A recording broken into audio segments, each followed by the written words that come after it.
Бұрынғы өткен заманда бір жігіт аңға шығып құс салады екен. Бір күні ол биік таста отырған көк құсты көреді. Құсқа жақындап барады, бірақ құс ұшпайды. Қараса, оның қанат құйрығы жұлыныпты. Құсқа рахымы түскен жігіт оны атасына көрсетеді.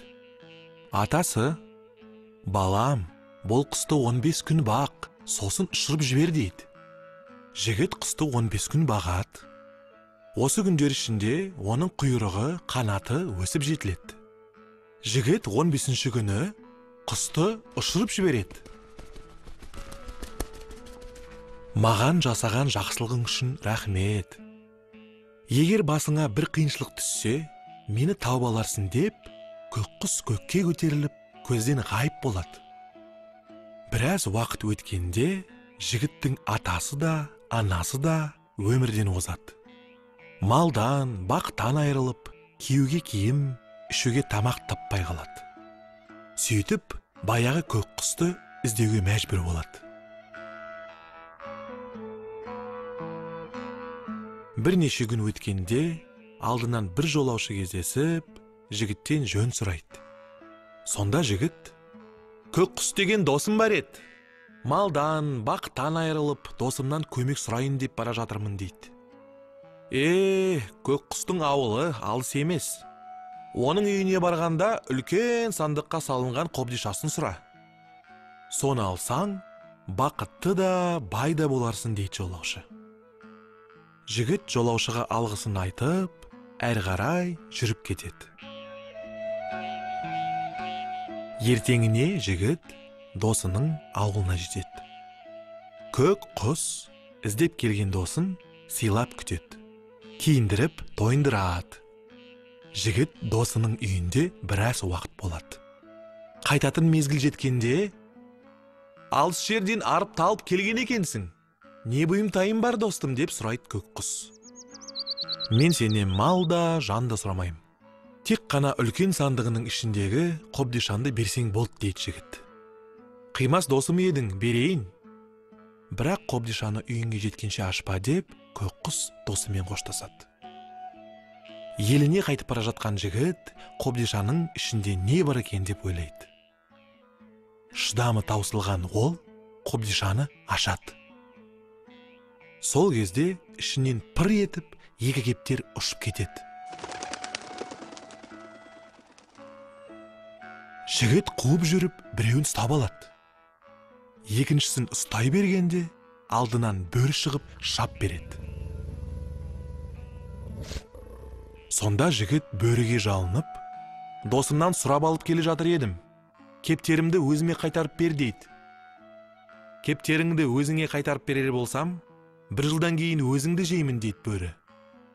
«Өзімді жесеңде досымнан алған кептерімді қайырып бер» деп жалынады жігіт. «Жақсы, уәдеңде тұр. Бір жылдан кейін оралам» деп бөрі кептерді қайтарып, өз жөніне кетеді. Жігіт бірнеше күн жол жүріп, үйіне келеді. Сандықты ашады. Екі кептер ұшып барып, үйдің екі есігіне қонады.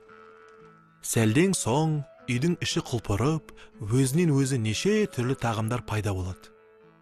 Осы күннен бастап жігіт байи бастайды. Күн артынан күн, ай артынан ай өтеді. Баяғы бөрінің келетін уақыты жетеді. Бүгін келіп жейді ғой деп қорқып жатқан кезде біреу екі иығынан көтеріп аспанға алып ұшады. Біраздан соң тарс еткен мылтықтың дауысы естіледі. Қатты қорыққан жігіттің тілі күрмеліп, сөйлей алмай қалады.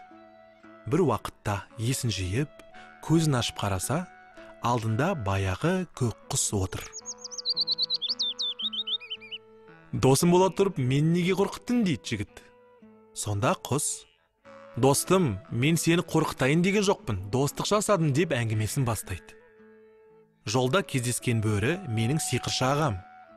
Баяғыда менің қанат құйрығымды жұлып, елсіз жерге тастап кеткен де сол болатын. Сен мені тауып алып, достық көмек көрсеттің. Мен де саған достығымды білдіріп, ешкімге бермей жүрген қобдишамды бердім. Бірақ Әзәзіл ағам арамызға түсті. Ол өмір бойы жолын тауып, жаманшылық жасауға тырысады. Саған қобдишамды бергенімді біліп қойып, кептерлердің ең болмаса біреуін алып қалмақшы болған. Себебі, сол ғажайып кептерлер бір-бірінсіз сиқырлы күшінен айырылар еді. Сені де өлтірмек болды. Осы ойын біліп, мен сені құтқарып қалуға асықтым. Арлан бөрі енді жалмайын дегенде, сені аспанға алып ұштым. Егер қатты шошытып алсам, кешіре көр деп сөзін аяқтады. Жоқ, о не дегенің? Қайта мен саған үлкен алғысымды айтам. Осындай жақын досым болғаныңа қуаныштым. Достым, енді ағаңмен не болғанын айтып берші. Мен сені аспанға көтерген кезде, аңшылар оны ұстап алып кетті. Енді маған да, саған да зұлымдық жасай қоймас деп жауап берді көк құс.